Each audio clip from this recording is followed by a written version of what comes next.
우리 별님들 안녕하세요. 기류의 별 현혜입니다.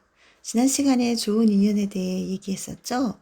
제가 이 명리를 이렇게 오랜 시간 공부한 데는 좋은 인연이 있었어요. 공부하다 만난 어린 친구가 있었는데 저는 제가 그 친구를 명리로 이끈 줄 알았죠.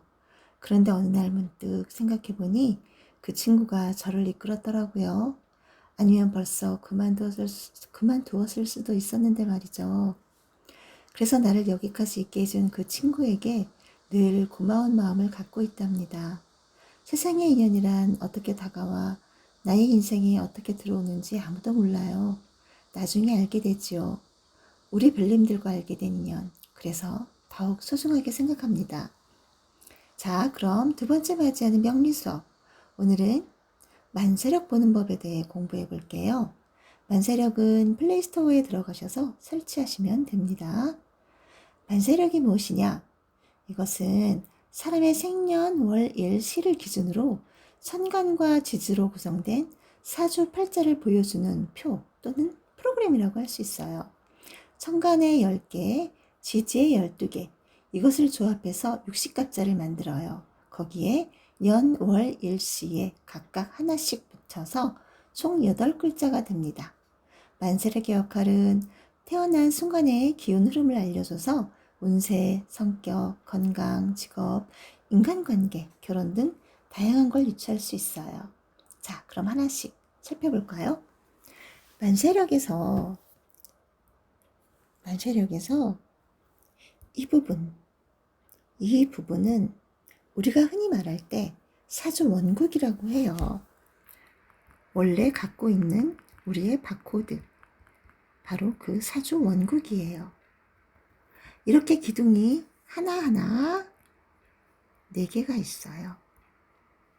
기둥이 4개가 있어서 기둥주자 써서 사주이고, 그 다음에 그 안에 글자가 이렇게 한 개씩 들어가죠. 그래서 8글자가 들어가서 팔자. 이 말을 합쳐서 사주팔자라고 해요. 그럼 이 원국의 사주팔자의 구성은 어떻게 되어 있나 살펴볼게요. 시간의 흐름은 오른쪽에서 왼쪽으로 흘러가요. 그래서 오른쪽에서 왼쪽의 순서로 년, 월, 일, 시가 되지요. 그리고 여기에서 이 위에 칸, 이 부분을 말하는 거죠. 이 위에 칸을 천간이라고 해요. 천간은 기의 움직임이고 순수한 에너지예요.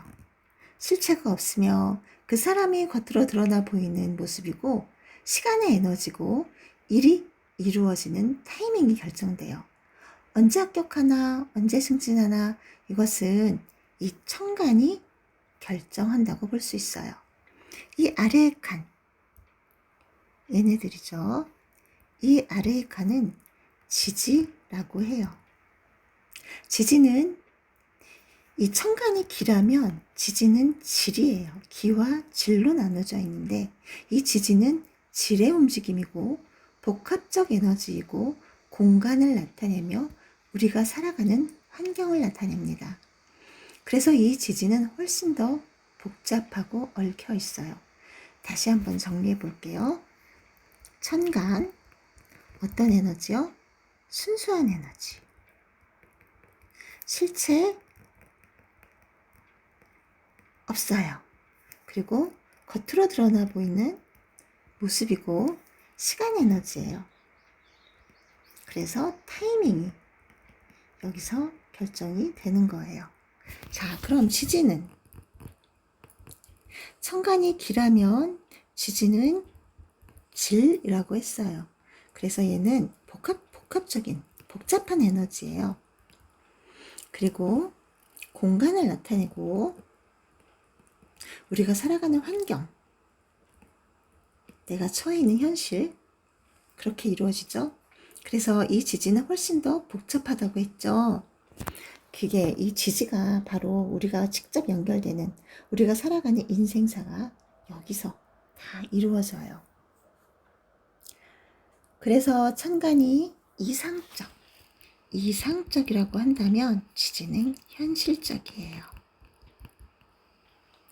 자, 그러면 여기에서 위에 칸은, 이 위에 칸은 천간이기 때문에 천간에 이름을 붙일 때, 하나씩 이름을 붙일 때, 이 연에 있는 거는 연주, 이 월에 있는 칸은 월주, 이 일에 있는 칸은 일주, 이 시는 시주, 기둥주자를 써서 연주, 월주, 일주, 시주 이렇게 읽거든요.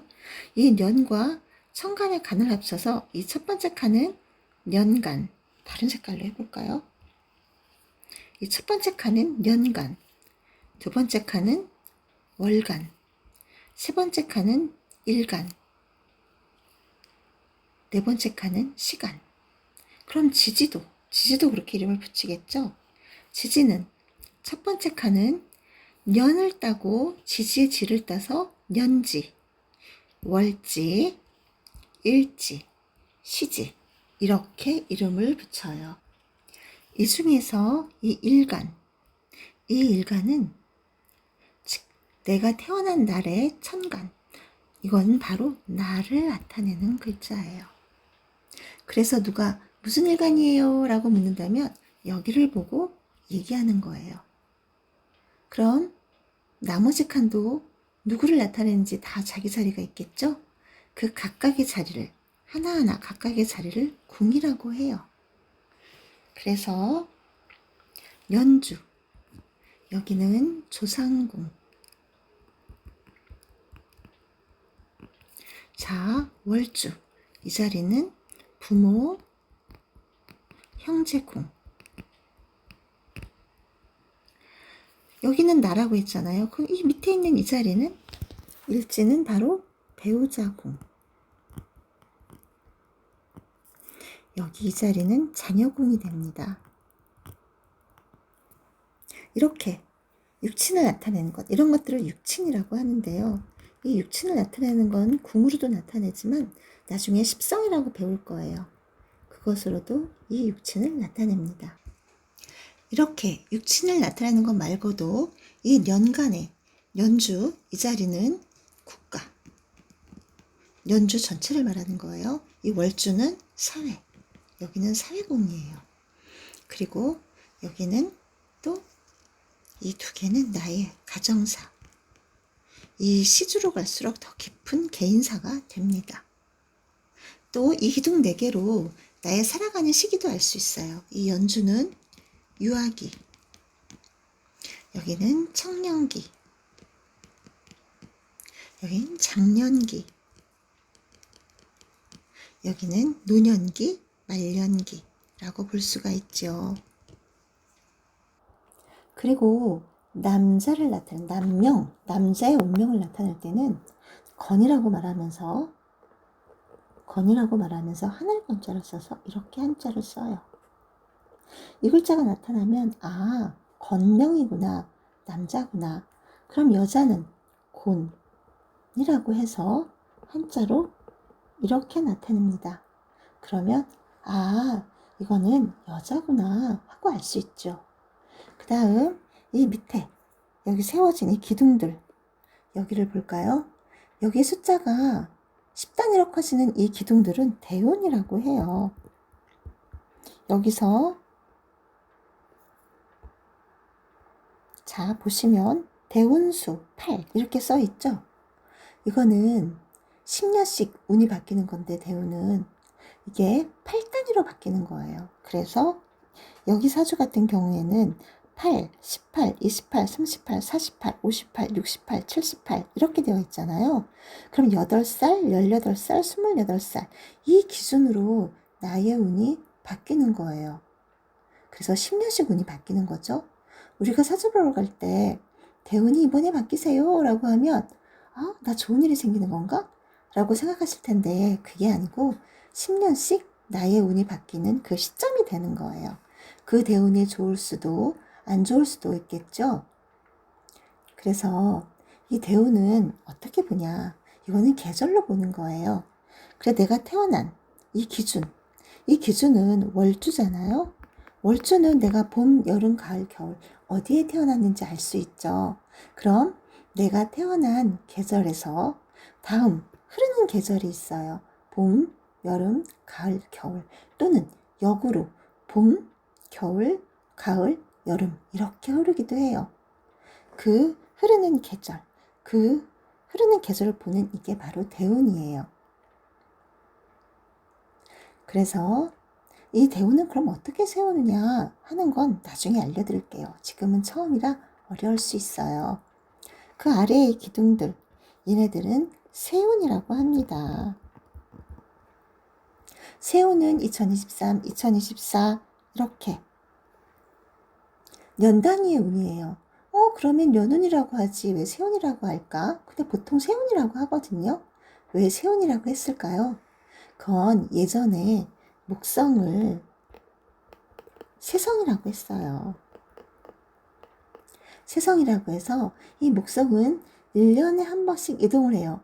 그래서 여기서 그 이름을 따서 세운이라고 한 거죠. 이 세운은 누구에게나 똑같이 들어오죠. 그리고 여기 편관, 편재 이런 글자들, 편관 또 뭐 정인, 편재 이런 글자들은 십성이라고 하는데 이거는 차차 알아보고요. 얘도 지장간이라고 해요. 실수. 여기는 신살입니다. 지장간은 지금 이 안에 여기 지지 아래에 들어있는 이 글자들이 지장간이에요. 이거는 차차차차 우리가 배워보기로 하고요. 지금 크게 사주 원국과 대운과 세운에 대해서 알아봤어요. 그리고 이 밑에 있는 건 지금 2025년에 해당하는 월운이에요. 1월, 2월, 3월, 4월 한 달 한 달의 월운도 있겠죠. 그 월운을 클릭하고 들어가면 일진, 하루 일진 운도 알 수가 있어요. 이렇게 만세력을 다운받고 나는 어떤 일간인지 아직 한자는 잘 모르지만 여기에 일간을 잘 눈여겨봐 두었다가 공부할 때 보면서 하기로 해요. 예전엔 만세력 앱이 없어서 생년월일을 말하면 책에서 찾아서 사주팔자를 종이에 쓰고 그 다음 풀이를 하는 걸 보신 분이 계실 거예요. 지금은 편하게 이렇게 만세력 앱이 있어서 생년월일 시만 입력하면 바로 이렇게 나와주니 편한 세상이죠. 그리고 이제 이런 질문들 많이 하시죠. 사주는 음력으로 보나요? 양력으로 보나요? 이왕이면 양력으로 말씀하시는 게 더 나아요. 윤달인 경우도 있는데 상담하다 보면 내담자가 윤달인지 아닌지 모르시는 분들이 많거든요. 그리고 사주는 음력 기준이 아니에요. 사주는 태양을 기준으로 한 태양력이며 태양력 그리고 또 더 가깝게 말하면 절기학이라고 해요. 그래서 입춘이 시작되는 2월 4일 입춘이 시작되는 양력으로 2월 4일을 말하는 거예요. 어떤 때는 2월 3일이 되기도 하고 올해는 2월 3일이었어요. 2월 5일이 될 때도 있어요. 근데 대체로 2월 4일 이쯤이 입춘이 시작되거든요. 그 시점이 바로 한 해의 시작이라고 보고 그때부터 만세력에서 나에게 해당하는 띠가 바뀌는 거예요. 이 입춘이 한 해의 시작이랍니다. 그래서 만세력의 띠와 내가 알고 있는 띠가 다르신 분들이 종종 계세요. 예전에 아주 고서에는 또 보면 새해를 동지를 기준으로 한 적도 있었지만 지금은 입춘이 기준이에요. 그래서 동지, 세수, 설 이래가지고 동지를 한 해의 시작이다 한 적도 있었어요. 그렇지만 지금은 입춘을 기준으로 해요. 나중에 계절 들어갈 때 이 부분에 대해서는 자세히 말씀드릴게요. 그리고 한 달이 시작되는 그 시점도 절기가 시작되는 그때가 바로 그 달의 시작이에요. 무슨 얘기냐면 이게 예를 들면 음력으로 했을 때 이제 이 2월을 1월이라고 해요. 2월 4일인 이 입춘을 1월이라고 해요. 이때는 입춘이 시작되기도 하고 1월이 시작되는 때이기도 해요. 그래서 1월이 시작되는 해이기 때문에 이 입춘이 새해가 되는 거죠. 그래서 1월이 시작되는 이때가 입춘, 2월은 경칩, 개구리가 나온다고 하죠. 이 경칩, 이때가 2월 시작이에요. 그럼 3월은 언제냐? 청명, 들어보셨죠? 4월은 여름이 시작되는 이 파예요. 여름에 들어서죠. 5월은 망종. 이때가 5월 시작이고요. 6월은 소서. 이때가 6월 시작이에요. 7월은 입추가 들어설 때, 8월은 백로가 시작될 때, 9월은 한로, 10월은 입동, 11월은 대설, 12월은 소환. 이렇게 나타내거든요. 이것을 음력이라고 생각하시는 거지만 사실은 얘네들은 다 절기예요. 그래서 이 절기가 한 달, 그 달의 시작이에요. 그래서 이거를 절기학. 결국 얘네들은 태양이 기준이에요. 그래서 이거를 태양력이라고 하는 거예요. 이걸 모르시는 분이 아주 많죠. 조금 이상하다 생각하시는 분들도 계실 거예요. 잘 나 모르겠어요 하시는 분들은 댓글로 남겨주시면 답변해 드릴 테니까 주저 마시고 질문하셔도 됩니다. 자, 그럼 오늘은 만세력에 대해서 공부해 봤어요. 다음은 음양오행에 관해 공부해 볼게요. 그럼 다음 시간에 다시 만나요. 기다릴게요.